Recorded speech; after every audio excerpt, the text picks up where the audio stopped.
Hey baby girls, I was just getting ready for work and I thought I wanted to come on here and just explain my current situation, what I'm going through currently.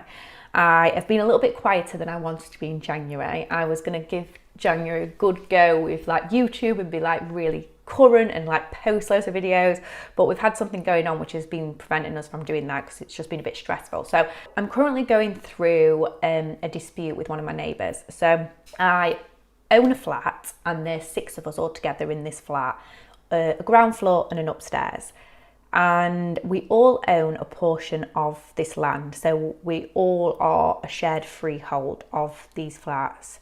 And I have one neighbour who doesn't like me working from home, so everyone else seems really happy or have all said to me they're really happy with me working from home. I don't cause any disturbance, I have my own entrance, I have my own exit, there's nothing to inconvenience anybody, and they don't even park in the parking space that I have for my space. They park on the road, and yeah, it doesn't inconvenience anyone. So everything seemed perfect. And then I kept getting letters from the council saying, you're working from home, we've been informed you're working from home. So I knew someone wasn't happy, and I had an inkling. There's one guy in this building who's a little bit of a job's worth. He's a bit, I don't know, he's just, you can tell by his character, there's always a problem. So I thought it was him, and I didn't ever approach him, but I assumed it was him, and I thought, why is he informing the council that I'm working from home? It's ridiculous, but okay. So I kept getting these letters, but the letters didn't necessarily mean I needed to ring up. It said I needed to phone up and get permission if some of the things if some of the rules affected me, and the rules on there didn't affect me. It was things like have like crazy footfall in your house, strong smelling chemicals from your house, things like that. So it didn't actually affect me. So I kind of just ignored it because it said ring up if any of these are affected to you. And then it wasn't until I did my microblading course I actually needed permission from the council, because I was dealing with blood pathogen, and you need permission from the council in order to work in any space dealing with blood. So I rung the council up and explained my situation and said, obviously I've been a beautician and I've only been doing nails and brows, and now I'm doing microblading and I now need permission from the council. So they was amazing. They came out. Obviously I had to pay them, and I got my certificates and all done. Then I kept getting another letter from the council, and it was from the planning department, and it was saying you need permission. And I was like, I've got permission, I've got my certificate. Anyway, turns out you need 2 lots of certificates from the council, but I think that's because maybe the neighbour rung up again. So anyway, they came out, the planning department, and assessed my house, made sure I hadn't turned my house into a salon, and they was happy, did my certificate, signed me off, that was it. So I was like, oh my God, finally, peace, and I don't have to stress about this anymore. And then I hadn't heard anything for a while, and obviously thought everything was really good and everything was going great, and 2024 is going to be like my year. And then I got a letter in the post 2 weeks ago from our property management saying that they've been informed I've been working from home. I wonder who that was. And I have 7 days to stop working from home, because in my lease that I signed when I bought this property, it states I can't work from home. And I was like, what? I was like, they can't do that, this is my home. And yes, vaguely says something about working from home, but not directly like I can't work from home. And surely if I own my house and I own the land we're on, surely I have a right to object that and say to the other neighbours, can we change this rule, and I'm happy to pay. So I was a little bit taken back, like the fact that they're telling me I have 7 days to stop my business in my own home was literally, felt obscene. Like, I felt so violated, I felt attacked, I felt angry. I knew exactly who had said that to the property management, and I felt so angry towards that man. How malicious and nasty that he's gone out of his way to try and shut my business down that earns my money and pays my bills and puts a roof over my head.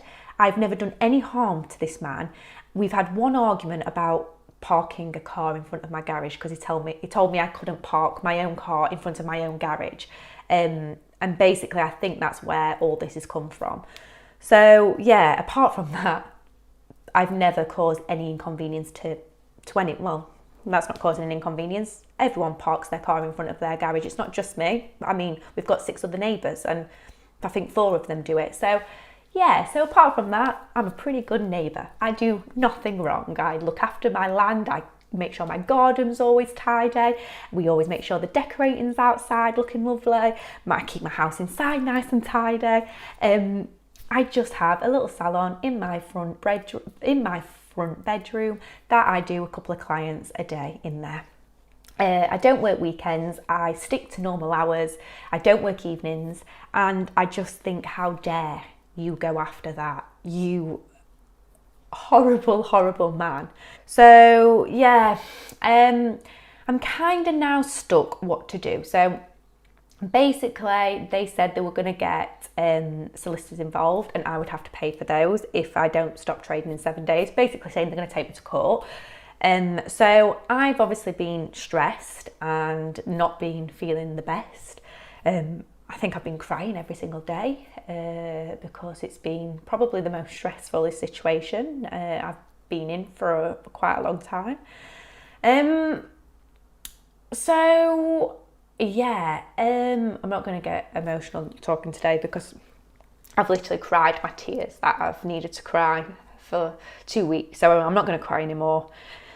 But yeah, it was a bit of a blow getting that letter in January, and I felt like it was a time anyway because I have just stopped doing nails and I've been focusing more on my brows and my lashes, and I've cut half my clients in half this year, and I wanted this year to boom and be just brows and lashes. And I've started off quiet because obviously in January not many people having the brows and lashes done, they're not going anywhere, and I've been a lot quieter than what I usually would be in January. So I already felt like a bit stressed about that anyway, and then I've now got this saying I have 7 days to stop working from home. So how generous, 7 days to find a salon, to find a space, to rent a space, to pack all my stuff, to tell my clients they can't come to my house anymore and I'm going to have to change all their appointments. They've given me 7 days. I can't even tell you how stressful this has been. So I've got a girlfriend who's absolute boss bitch. She's a solicitor. And I was like, right, this is the stuff as well that she deals with. So I messaged her, I was like, what do I do? Where do I go? What do I do?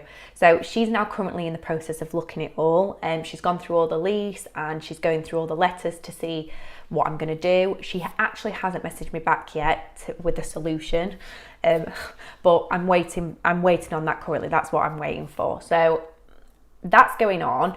I'm obviously been trying to find a place to rent if all else fails. So I've been trying to look, but obviously everything's so expensive. You've got your rent, you've got your business rates, you've then got to pay the landlord like the ground rent to have their business in their property. So you've got so much gas, electric, you name it, you've got it. It's another mortgage. You are then paying another mortgage. So my business needs to be earning twice as much as what it's earning currently because you've got all these bills to pay for. So, and not to mention it's January and you've just lost half of your clients because you've stopped doing nails. So yeah, why don't you throw me with that? That's brilliant. Yeah, it's been pretty stressful. And I just wanted to come on and just get your advice and see what you think and what you would do. And if anyone's been going through this or if anyone's experienced this, I know a lot of you work from home as well, so just wanted to know if anyone's heard of this or if anyone's a solicitor and can give me some information. Well, anyway, I've got to go to work. I've been talking this morning and I start work and I've got to put on a brave face and let's be positive energy people. And yeah, I'll keep you updated. I'll let you know if I hear back from anything and I'll try and do a part 2. Hopefully I don't have to go to court and hopefully it all works out. But if it doesn't, it's a new adventure and you'll have to follow me on my next journey. But I'll keep you posted, and I love you guys so much.